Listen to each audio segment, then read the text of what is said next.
નમસ્કાર દર્શક મિત્રો, આપણે નિહાળીશું સિટી લાઈવ ન્યૂઝ ચેનલમાં આજના મુખ્ય સમાચારો. ગાજવીજ સાથે સતત કમોસમી વરસાદ.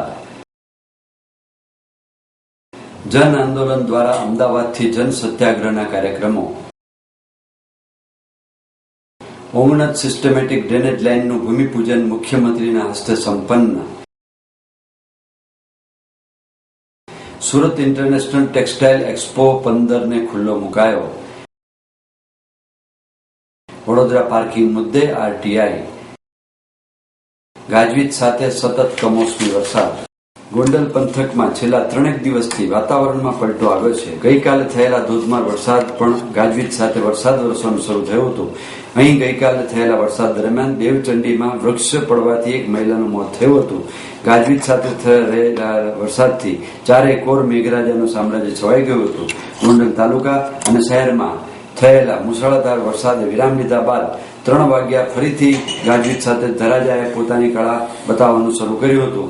વરસાદના બીજા દિવસે પણ વરસાદ પડવાથી લોકોમાં ગરમીની રાહત મળી હતી. અમદાવાદમાં પણ ગાજવીજ સાથે વરસાદ કરા પડ્યા હતા. ગુજરાતમાં સૌરાષ્ટ્રમાં ખેડૂતોના ઉનાળો પાકને ભારે નુકસાની વેઠવી પડી હતી. જન આંદોલન દ્વારા અમદાવાદથી જન સત્યાગ્રહના કાર્યક્રમો. કેન્દ્ર અને રાજ્ય સરકાર સમક્ષ ગુડ ગવર્નન્સ સુરાજ્ય સરકારની પ્રજાલક્ષી યોજનાઓના અસરકારક અમલીકરણ માટે વિકાસના નામે બેફામ ભ્રષ્ટાચાર અને ભ્રષ્ટાચારનો બેફામ વિકાસ, રાઇટ ટુ એજ્યુકેશન સહિત શિક્ષણની સમસ્યાઓ, અતિશય ઊંચા તમામ સરકારી કરવેરાઓની પુનઃ સમીક્ષા, તમામ સરકારી કરવેરાઓનું સરળીકરણ અને સિંગલ વિન્ડો સિસ્ટમને ટેક્સેશન, દેશની વૈધાનિક સંસ્થાઓ CAG, central vigilance commission, CVC, માનવ અધિકાર પંચ, લોકાયુક્ત, લોકપાલ, સીબીઆઈ, એસીબી અને ન્યાયતંત્ર સંપૂર્ણ કાર્યક્ષમતાથી કામ કરે તેમજ બેરોજગારી અને અર્ધ બેરોજગારીની સંપૂર્ણ નાબૂદી, તમામ હાથને કામ અને નૂતન ભારતના નવનિર્માણ માટે 125 કરોડ ભારતીયોનું જન આંદોલન શરૂ કરવા નિર્ણય કરાયો છે. છેલ્લા 6 મહિનાથી સતત મિટિંગો, ચર્ચા વિચારણા, ગુજરાત અને દેશની સમસ્યાઓનું ચિંતન અને મનન બાદ વિવિધ એનજીઓ, સંગઠિત કર્મચારીઓ અને કામદારો તેમજ તમામ અસંગઠિત શ્રમિકો, સ્વરોજગારો, ખેડૂતો, ગ્રાહક સુરક્ષા, માનવ અધિકારી, વેપારી એકમો પ્રતિનિધિ સંગઠન જન આંદોલનની રચના કરવામાં આવી છે. જન આંદોલનના પ્રમુખ તરીકે શ્રી અશોક પંજાબી, મહામંત્રીઓ તરીકે શ્રી પ્રકાશ કાપડિયા અને શ્રી મુકેશ પરીખની સર્વાનુમતે વરણી કરવામાં આવી છે.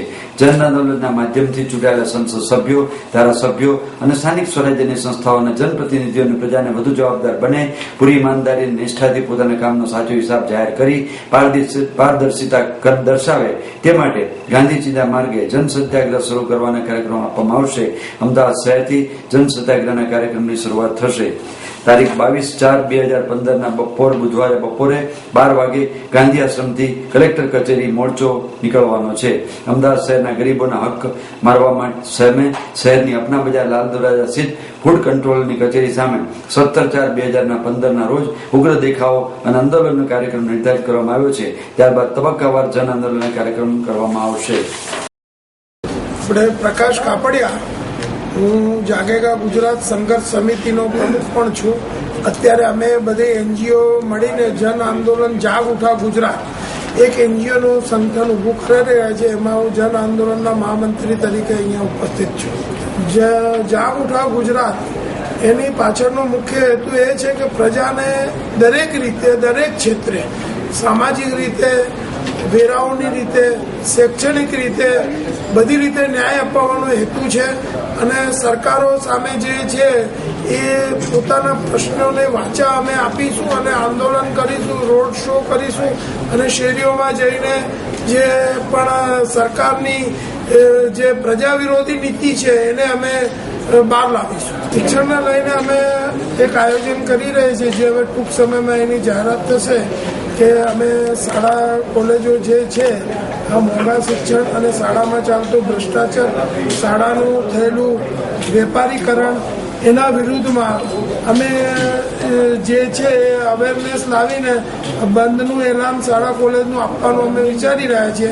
એને આંદોલને અમે બહુ જોરદાર રીતે છેડવા માંગીએ છીએ કે દરેક વિદ્યાર્થી કોઈ પણ ગરીબી અને અમીરીની જે ભેદરેખા ખાઈમાં રૂપાંતર થઈ ગઈ છે એ ખાઈમાં રૂપાંતરમાં એનો ભેદ ઓછો કરવાનો અમે શિક્ષણ ક્ષેત્રે પ્રયત્ન કરીશું.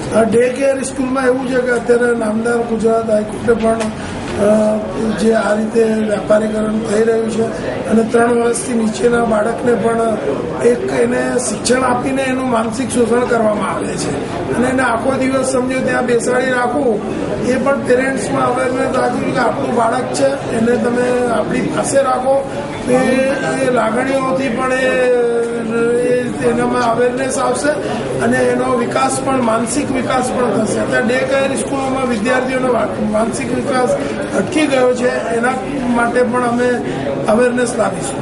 અમારો પ્રેસ કોન્ફરન્સનો હેતુ એવું છે કે અમે બિન રાજકીય અને બિન સરકારી જે સંસ્થાઓ છે એમને એક મંચ ઉપર લાવીને અમે સરકારની જે નીતિઓ છે પ્રજા વિરોધી એને ખુલ્લું પાડવાનો અમે આ પ્રયાસ કર્યો છે. એની આજે સ્થાપના દિવસ છે. એ અમે માંગ કરી રહ્યા છીએ. એના માટે અમે ન્યાયતંત્રને પણ માંગ કરી રહ્યા છીએ અને આ પ્રેસ કોન્ફરન્સમાં પણ અમે માંગ કરી રહ્યા છીએ કે આમાં ન્યાય જલ્દી મળવો જોઈએ. Justice is delay justice is deny.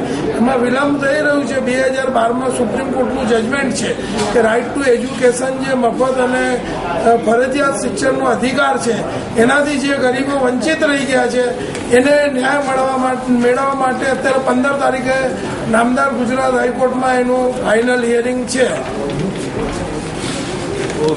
Ognaj systematic drainage લાઇનનું ભૂમિપૂજન મુખ્યમંત્રીના હસ્તે સંપન્ન. મુખ્યમંત્રી શ્રીમતી આનંદીબેન પટેલે આગામી દિવસોમાં રાજ્યની તમામ 159 નગરપાલિકાઓને ડ્રેનેજ સુવિધાથી સંપૂર્ણ સજ્જ કરવાની નેમ દર્શાવી છે. મુખ્યમંત્રીશ્રીએ આજે અમદાવાદ મહાનગરના નવા પશ્ચિમ ઝોનમાં 19 વિસ્તારમાં સિસ્ટમેટિક ડ્રેનેજ લાઇન નાખવાનું કામનું ભૂમિપૂજન સંપન્ન કર્યું હતું.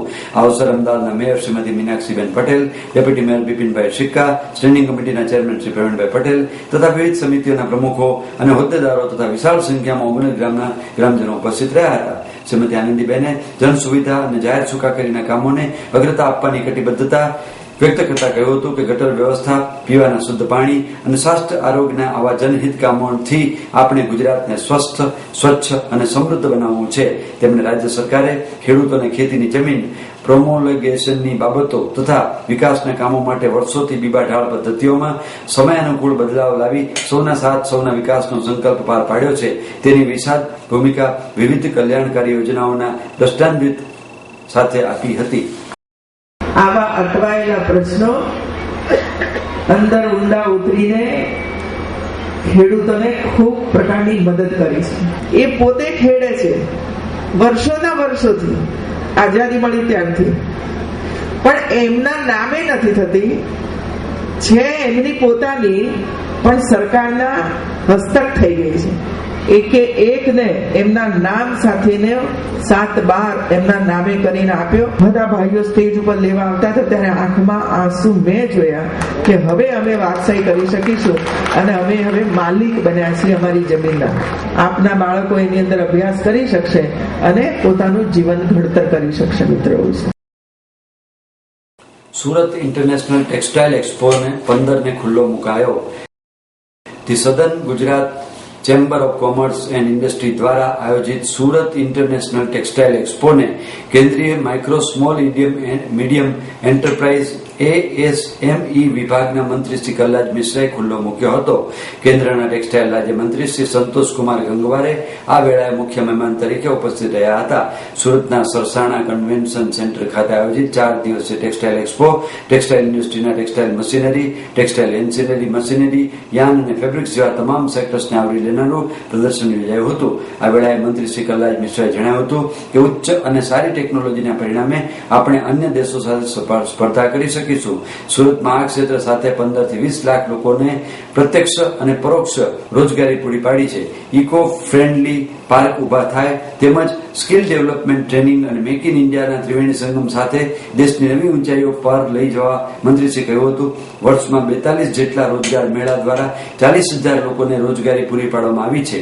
નોકરી.com.ની વેબસાઇટ દ્વારા જરૂરિયાતમંદ યુવાઓને પોતાની લાયકાત અનુસાર નોકરી મળી રહી છે. આ વેળાએ કેન્દ્રીય રાજ્યમંત્રી સંતોષ કુમારે ટેક્સટાઇલ ક્ષેત્રે ભારત દેશ અને અન્ય દેશોને ટક્કર આપી આગળ વધે તે દિશામાં પ્રયાસો કરવામાં આવી રહ્યા હોવાની વિગત આપી હતી. આ વેળાએ ઉપદંડક છે અજયભાઈ ચોકસી, મેયર શ્રી નિરંજયભાઈ જાજમેરા, સાંસદ શ્રીમતી દર્શનાબેન જરદોસ, ધારાસભ્ય શ્રીમતી સંગીતાબેન પાટીલ, ટેક્સટાઇલ કમિશનર કિરણ સોની ગુપ્તા તેમજ ટેક્સટાઇલના અગ્રણી ઉપસ્થિત રહ્યા હતા. ચેમ્બર્સના પ્રમુખ શ્રી મહેન્દ્ર કતારગામવાળાએ સ્વાગત પ્રવચન કર્યું હતું.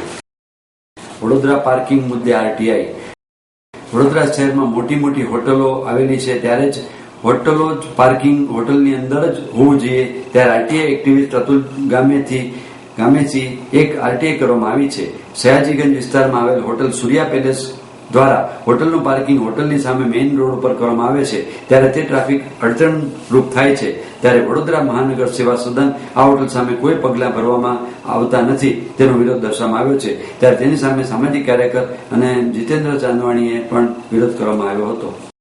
વડોદરા શહેરમાં પાર્કિંગ અને ટ્રાફિક સમસ્યા હતી તે બાબતે અહીંયા વડોદરા મહાનગર સેવા સદને એક જેતલપુરનો ઓવરબ્રિજ બાંધ્યો છે, પરંતુ ટ્રાફિકની સમસ્યા હજુ જેમને તેમ જ છે. એનું કારણ છે કે વડોદરા શહેરમાં આવેલ નામચીન સૂર્યા પેલેસ હોટલનું પાર્કિંગ એના બેઝમેન્ટમાં નકશા મુજબ એના બેઝમેન્ટમાં અને ગ્રાઉન્ડ ફ્લોરમાં છે, પરંતુ આ સૂર્યા પેલેસે પોતાનું બાંધકામ કરીને ત્યાં પાર્કિંગની વ્યવસ્થા બંધ કરી દીધી છે અને એ પાર્કિંગ વડોદરા શહેરના મુખ્ય રોડ પર પાર્કિંગ કરે છે, સાથે અંદર એક ગાર્ડનમાં પાર્કિંગ કરે છે.